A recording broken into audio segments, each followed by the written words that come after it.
Добрый вечер. В эфире информационный выпуск «Амшик Шара». Коротко о темах в сегодняшнем выпуске. 15 августа в Абхазии отмечают День добровольца. Память добровольцев почтили в Гудауте, где во время войны располагался штаб Конфедерации горских народов Кавказа. Члены Совета молодых ученых при президенте Абхазии приняли участие в международном проекте «Летний институт» в Москве. В Сухуми открылся республиканский турнир по теннису, посвященный памяти героев Абхазии Салыбия Арзанба и Арзамета Тарба.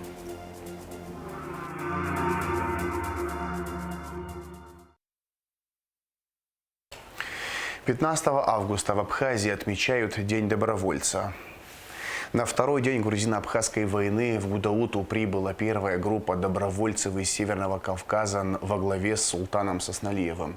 Более 2300 добровольцев участвовало в боевых действиях, 294 из них погибли, защищая Абсне.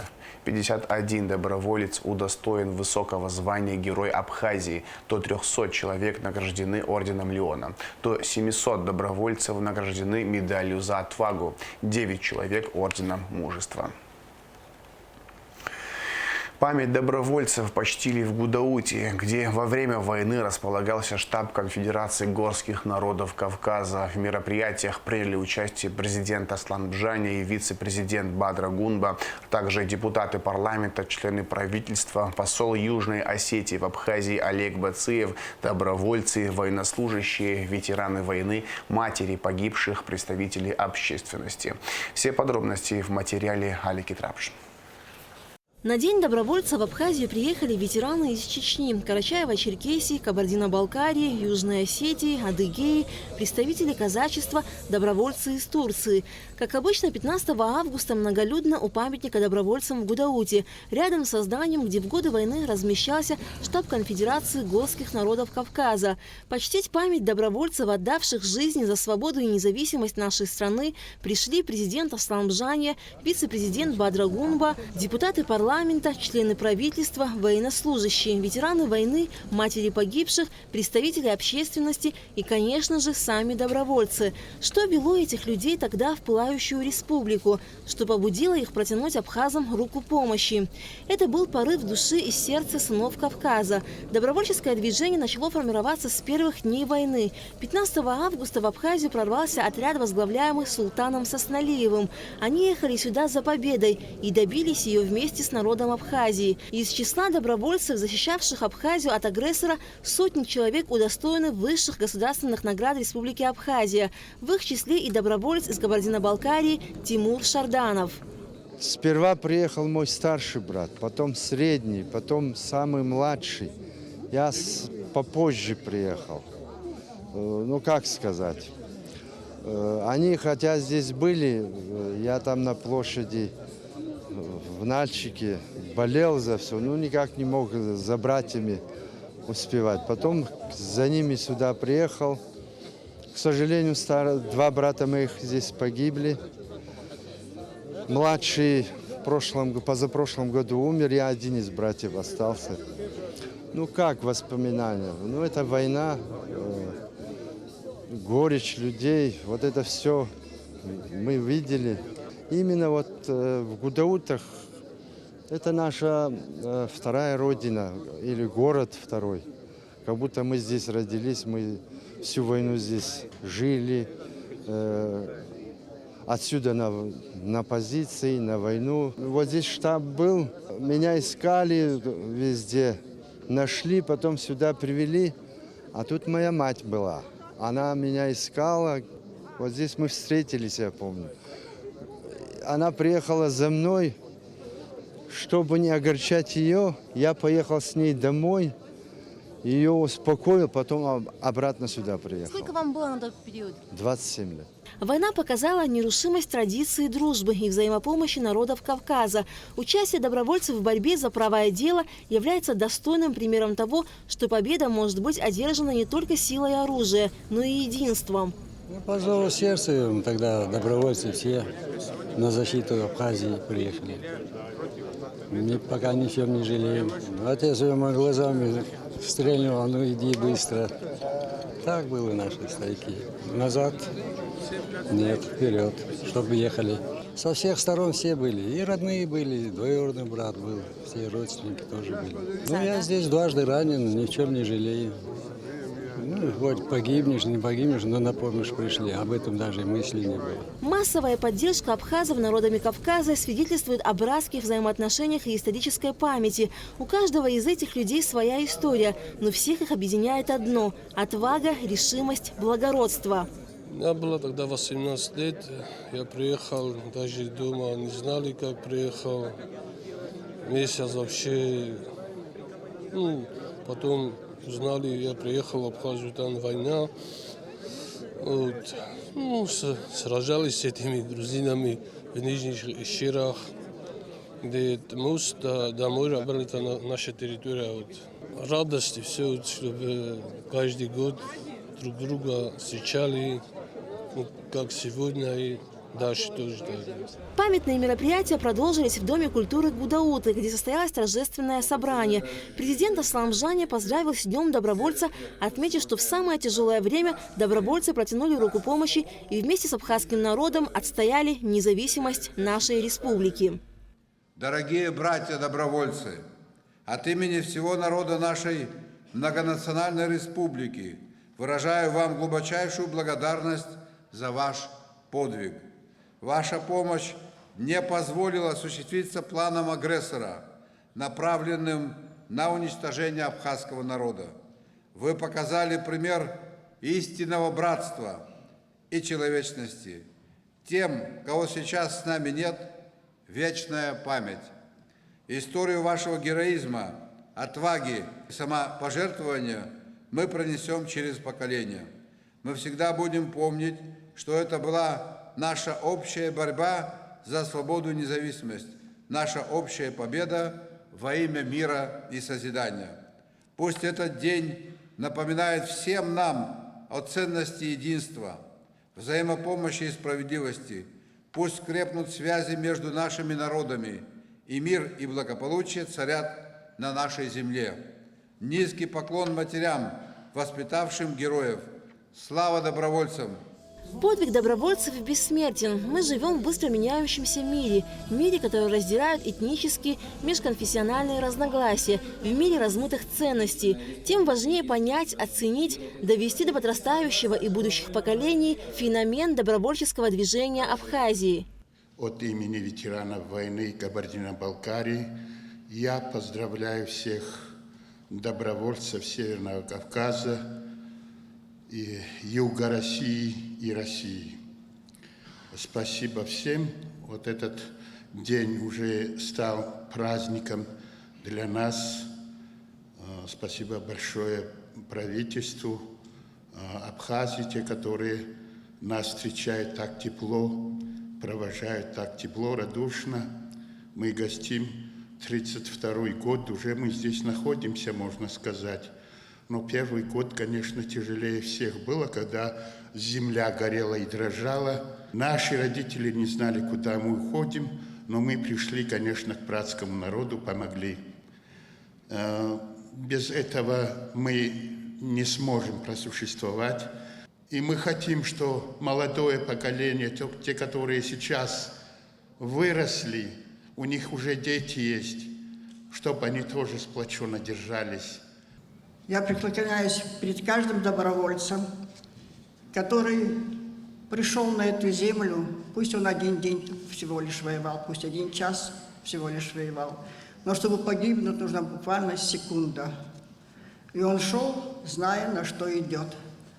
Спасибо вам всем, долгих лет жизни и светлая память каждому, кто ушел в иной мир. Да пусть процветает Абхазия. Более 2300 добровольцев участвовало в боевых действиях. 294 из них погибли, защищая Апсны. 51 доброволец удостоен высокого звания «Герой Абхазии». Мужество, героизм и отвага добровольцев навсегда останется в памяти народа Абхазии. После официальной части состоялся праздничный концерт. А затем в Музее Отечественной войны народа Абхазии имени Сергея Дбар открылась фотовыставка «Герои», посвященная добровольцам. Экспозиция состоит из 304 фотографий. Выставку посетил президент Аслан Бжания. Директор музея Гугу Саджикова рассказала, что в музее 8 залов, но в настоящее время открыты 7. Оставшийся зал тоже скоро подготовят к открытию. Все 8 залов, у нас мебели никакой не было. Все, что мы собирали, они были сложены. И когда я обратилась к президенту Абхазии, он выделил больше 5 миллионов. Вот так, как он дал нам, мы с Краснодара привозили вот это все. И все залы, во всех залах сейчас мебели стоят. Единственное, что нам не хватает, это рамки. Просто если бы у нас рамки было бы, просто мы не вытаскивали бы этих фотографий, не бы, как обычно в музеях бывает, было бы. Они стоят всего 100 рублей, но их много надо покупать, и поэтому так осталось. А так я хочу сказать всем, кто участвовал в этой, всем спасибо огромное, что помогли, что мы могли вот открыть двери музея. Выставка «Герои», посвященная добровольцам, продлится до конца августа. Алика Трапшра, Мукамки, Абхазское телевидение. К добровольцам, ветеранам Отечественной войны народа Абхазии обратился спикер парламента Лаша Ашуба. День добровольца, учрежденный в знак уважения и благодарности людям, протянувшим нам руку помощи в борьбе с врагом, вторгшимся на абхазскую землю, имеет для нас особое значение. Они не могли оставаться дома, когда их братьям приходилось защищать себя, отстаивая право на свободу и независимость. Чувство долга, отзывчивость, отвага – главные качества, характеризующие добровольцев, которым посвящен сегодняшний день, отмечается в обращении Лаши Ашуба. Мы, ветераны Отечественной войны народа Абхазии, благодарны тем, кто не остался в стороне. И 32 года назад, в самое тяжелое для нас время, когда над Абхазией нависла угроза и абхазский народ оказался на грани исчезновения, пришел нам на помощь, говорится в обращении Политсовета политической партии Амцахара. В этот день мы вспоминаем всех воинов-добровольцев, вспоминаем их героические подвиги и склоняем головы перед памятью тех, кто сложил свои головы на полях сражений во имя свободы и независимости Абхазии. Мы, ветераны, всегда будем помнить о том времени, будем чтить подвиг наших братьев-добровольцев, передавать эту память из поколения в поколение, подчеркивается в обращении. Благотворительный фонд «Помним» начинает сбор средств на приобретение жилья в городе Черкесске для матери погибшего добровольца Альберта Агирова. Нина Агирова живет в Карачаево-Черкесии в селе Апсуа. Во время войны в Абхазии она у себя в маленьком домике приютила более 20 беженцев. И после войны оказывала помощь всем, кто обращался к ней из блокадной республики. Младший сын Нины, Альберт, когда в Абхазии началась война, был в числе тех, кто первым протянул руку помощи братскому народу. Он погиб в декабре 1992 года в селе Меркула. Альберту было всего 20 лет. Указом президента Владислава Ардзенба посмертно награжден орденом Леона. Инвалид с детства, старший брат Альберта Заур, после его гибели тоже отправился на войну. Был снайпером, дошел до победного конца. Награжден медалью за отвагу. К сожалению, Арсен Агиров погиб в результате несчастного случая у себя на родине, оставив мать и 3 детей без поддержки.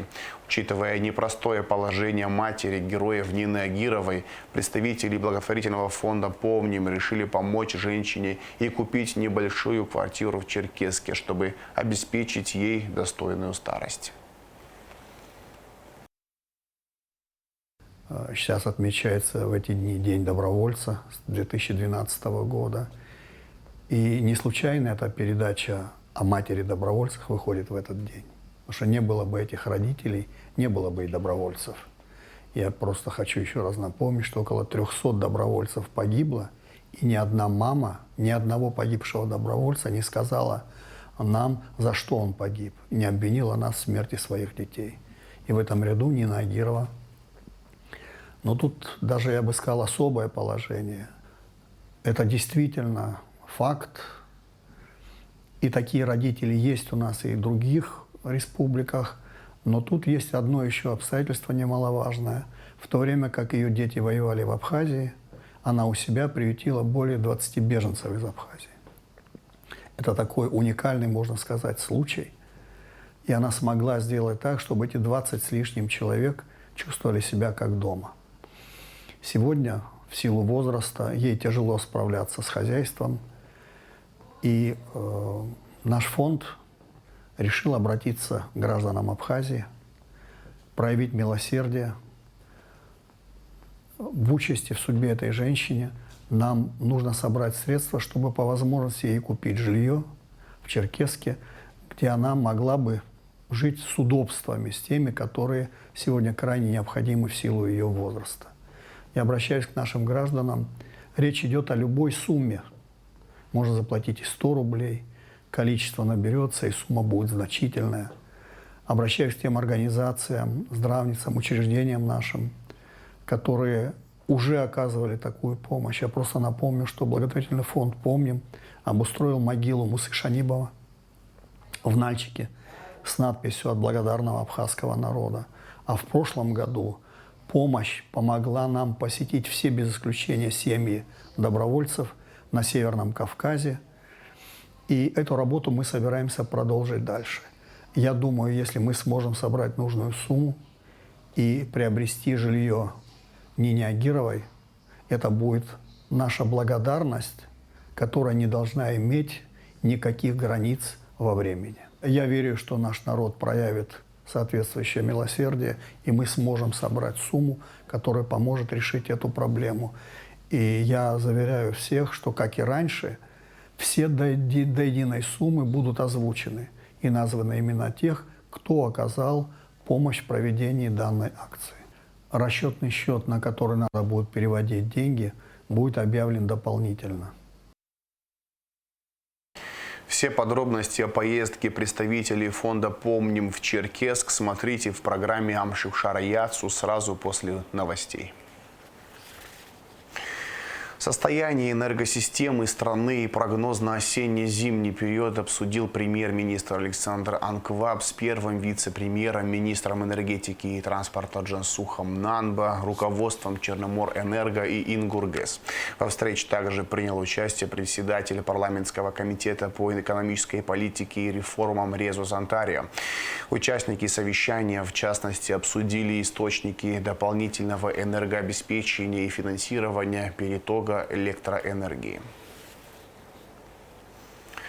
Печальная весть. На 84-м году ушел из жизни известный абхазский археолог, историк, кавказовед, доктор исторических наук, профессор, академик Академии наук Абхазии Олег Хухутович Бгажба.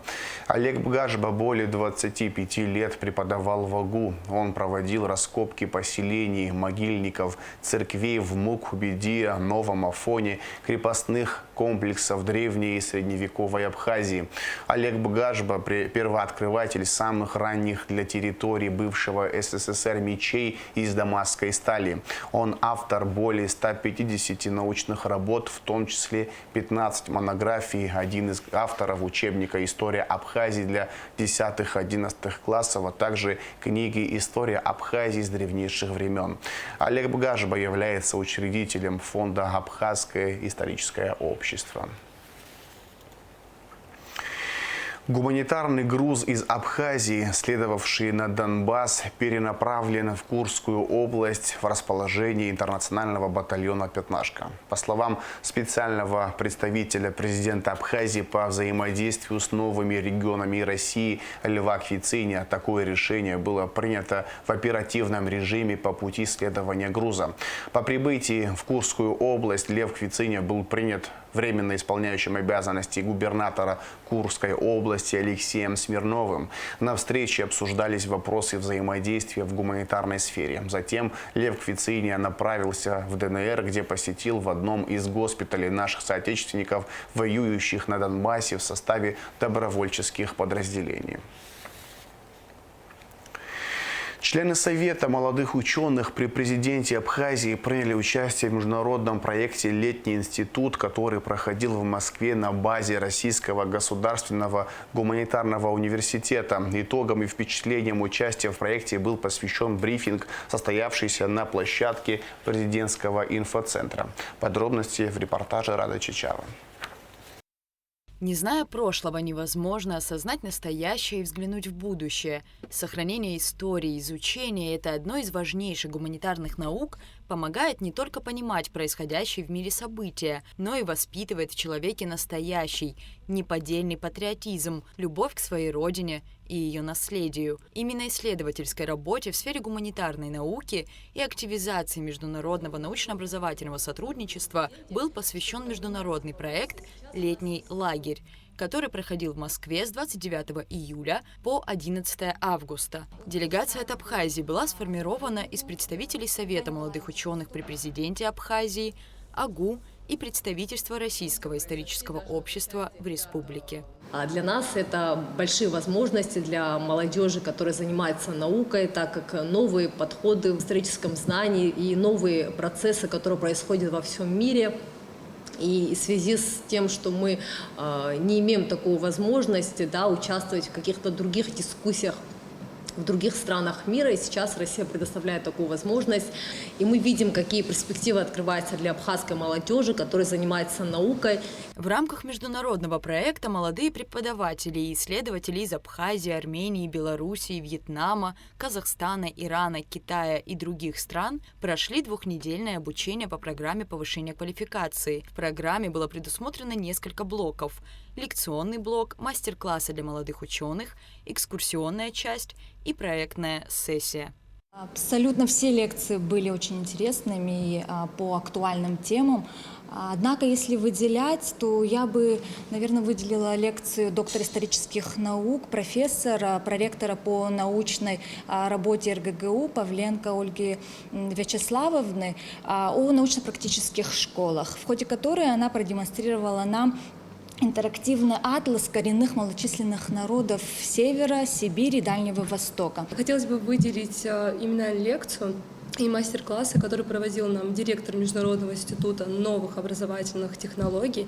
Это кандидат технических наук, доцент Кувшинов Сергей Викторович. Он выступил с такой темой, как дополнительная виртуальная реальность для визуализации объектов искусства и науки. Именно данную дополнительную виртуальную реальность необходимо применить в Республике Абхазия, то есть в Абхазском государственном университете, в институтах, потому что наша главная задача — стать историком в 21 веке в современной информационной среде. В рамках летнего лагеря делегаты из Абхазии также провели большую работу с представителями других стран. В частности, поработали над образовательным проектом, посвященным Второй мировой войне, вместе с участниками из Китая и Вьетнама. Нашу часть со стандой мы решили показать в презентации вклада абхазского народа в победу в Великой Отечественной войне. Мы показали, какие мероприятия проходят ежегодно 9 мая, продемонстрировали некоторые слайды о том, как наши студенты и преподаватели принимают участие в международных конференциях по данной тематике. По итогам этой работы абхазские делегаты также предложили концепт нового проекта, направленного на сохранение историко-культурного наследия. Мы предложили проект «Летняя школа», тоже проведение летней школы с названием «Великая война, Великая победа, Великая память». Значит, целевая аудитория предназначена для студентов, магистрантов и аспирантов. То есть это доклады, научные конференции, это написание научных статей, это необходимо для взаимодействия и сотрудничества в научном сообществе. Также мы предложили еще проведение международного конкурса, приуроченного к 80-летию со дня окончания Второй мировой войны. Участники брифинга также ответили на ряд вопросов журналистов. Так, София Смыр прокомментировала возможность внедрения информационных технологий в образовательный и исследовательский процессы. Университеты-партнеры, они открыты к сотрудничеству. И было бы прекрасно, если бы наши студенты и магистранты были отправлены на стажировку или же разработать магистерскую программу по двойным дипломам. Такой опыт есть. И на направить, и чтобы у нас были специалисты именно по направлению цифровой гуманитаристики. Использовать опыт российских вузов и наложить, проработать под наши нужды. Даур Хибба ответил на вопрос, касающийся взаимодействия делегатов с представителями стран ближнего и дальнего зарубежья в рамках проекта. Ну, в Иран вроде бы нам отправили приглашение, не знаю, получится, не получится поехать туда, но более всего меня заинтересовала делегация из Армении. Почему? Потому что в Армении есть при университетах целые кафедры, которые изучают историю стран ближнего зарубежья, имеется в виду относительно Армении. В том числе есть также исследователи, которые изучают Закавказье. Площадка летнего института, она чем полезна? Тем, что на фоне того, что наше государство сильно политически изолировано, это также сказывается очень сильно на нашем научном потенциале. Эта школа помогла такой вот пробел небольшой, да, как-то восполнить. Астан Декиут рассказал о перспективах международного сотрудничества в рамках научно-исследовательской и образовательной сфер. Мы приехали как 3 дня назад. Недавно, вот получается, за вот этот период, как только мы вышли на работу, нам уже поступило нашей делегации такое предложение с 2 университетов. Помимо этого, вот 2 дня назад поступило еще предложение принять участие в разработке проекта и научных статей с Ирана. Это именно, что их интересует, это исторические аспекты взаимосвязи между Ираном и Абхазией, или же все-таки также рассмотреть перспективы взаимоотношений сейчас между Ираном и Абхазией в научном направлении, историческом именно. По завершении брифинга участники летнего лагеря поблагодарили председателя Совета молодых ученых при президенте Абхазии и всех причастных за возможность принять участие в масштабном образовательном проекте, несомненно важном не только для педагогов и ученых республики, но и для всей страны. Рада Чачава, Алексей Агухава, Абхазское телевидение. Далее оперативная съемка МВД. Вам задается вопрос, если у вас что-либо запрещено на данной территории, если таковые есть, можете указать на место? Конопля растет. Что у вас там? Конопля там растет. Конопля, да? Незаконное культивирование наркосодержащих растений в крупном размере, запрещенных к возделыванию на территории Республики Абхазия, вменяется жителю села Апаски Ачимчирского района Кабба Руслану Валиковичу, 1968 года рождения. Поясните, пожалуйста, что это такое? Это конопля. Конопля, да? Да. Это кто выращивал? Я выращивал. В результате проведенных оперативных мероприятий на приусадебном участке по месту жительства вышеназванного гражданина сотрудники уголовного розыска Ачимчирского районного отдела внутренних дел обнаружили и изъяли насаждение конопли южно-краснодарской. Обнаруженные корни запрещенного растения на стадии своего вегетативного роста содержат наркотически активный компонент и могут быть использованы в качестве сырья для изготовления наркотического средства. Расследование уголовного дела, возбужденного в отношении гражданина Кабба по части 2 статьи 228 Уголовного кодекса Республики Абхазия, проводит следственная группа Ачимчирского РОВД. Под музыку и хорошее настроение в Сухуми открылся республиканский турнир по теннису, посвященный памяти героев Абхазии Салыбия Арзанба и Арзамета Тарба. Ежегодно наряду со спортсменами из Абхазии в нем принимают участие теннисисты из России и стран СНГ. Мероприятие проходит при поддержке Федерации тенниса Абхазии и Госкомитета по делам молодежи и спорту. Уляна Рожкова была на открытии турнира. В такой замечательный день мы находимся на открытии ежегодного турнира по теннису, который посвящен 2 героям Абхазии – Салыбию Арзанба и Арзамету Тарба. В наши дни теннис набирает обороты, и все больше и больше детей нашей страны хотят заниматься этим спортом и участвовать в турнирах.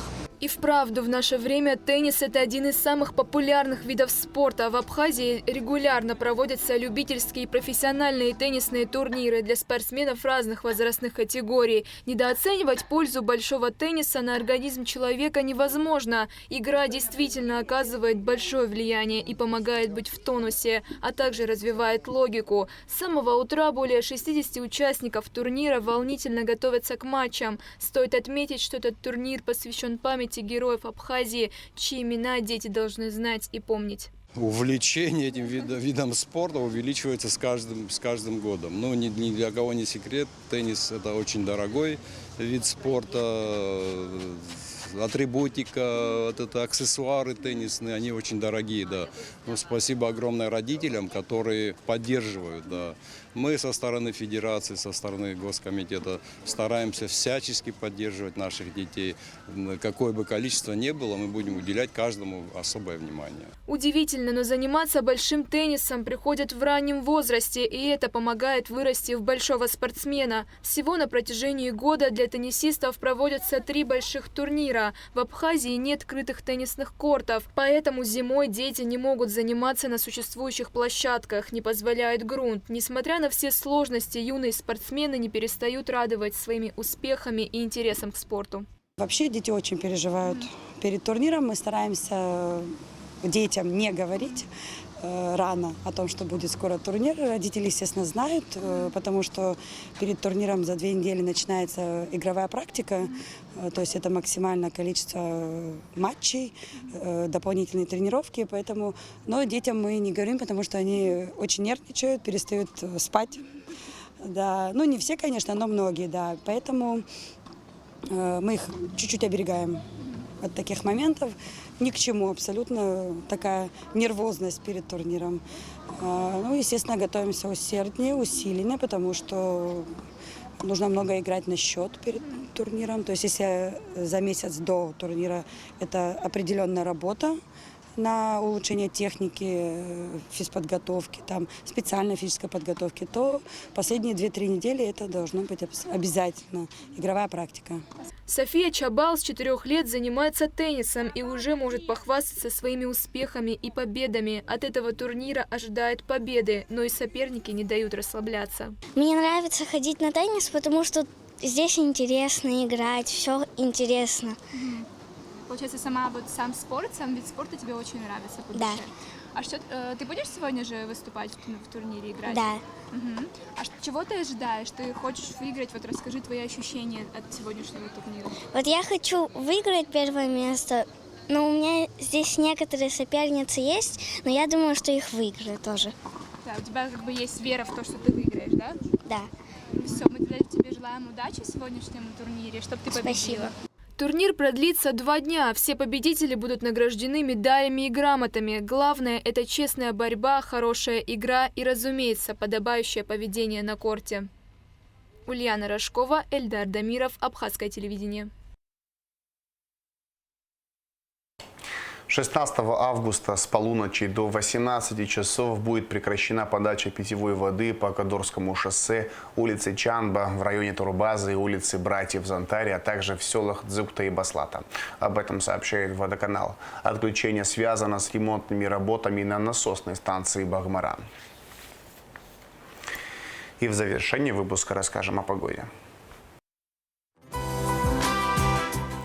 В пятницу 16 августа не ожидается осадков. Температура воздуха ночью 17-22, днем 26-31 градус тепла. Температура морской воды плюс 28 градусов.